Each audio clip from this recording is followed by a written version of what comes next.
এরই মধ্যে রাজ্যের স্বাস্থ্যক্ষেত্রে নয়া সংগঠন, মন্ত্রীর নেতৃত্বে নয়া সংগঠন, মন্ত্রী শশী পাজার নেতৃত্বে নয়া সংগঠন প্রোগ্রেসিভ হেলথ অ্যাসোসিয়েশন। নয়া সংগঠনের প্রেসিডেন্ট শশী পাজা। নয়া সংগঠনের আনুষ্ঠানিক আত্মপ্রকাশ। রাজ্যের স্বাস্থ্য পরিকাঠামোর উন্নয়ন নিয়ে কাজের টার্গেট। সংগঠনে চিকিৎসক, নার্স, স্বাস্থ্যকর্মীরা।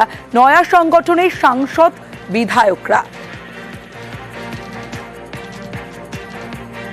আমরা একটা ব্রিজ তৈরি করব, আমরা একটা সমন্বয় সাধন করব, আমরা ডাক্তারদের সুরক্ষা, ডাক্তারের স্বার্থ রক্ষা, রুগীদেরও স্বার্থ রক্ষা, রুগীরাও সুরক্ষিত থাকুক, কোনো বিশৃঙ্খলা যেন না হয়, কোনো বন্ধ কিংবা ধর্মঘট যেন না হয় হাসপাতালের ক্ষেত্রে, এবং স্বাস্থ্যের যে বিভিন্ন পরিষেবা যেটা দেওয়া হচ্ছে সেটা যাতে প্রত্যেকের কাছে পৌঁছয়।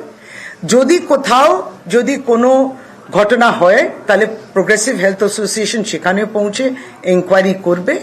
সকলেরই আস্থা থাকতে হবে স্বাস্থ্যর উপরে, স্বাস্থ্য পরিষেবার উপরে, রাজ্য সরকারের উপরে।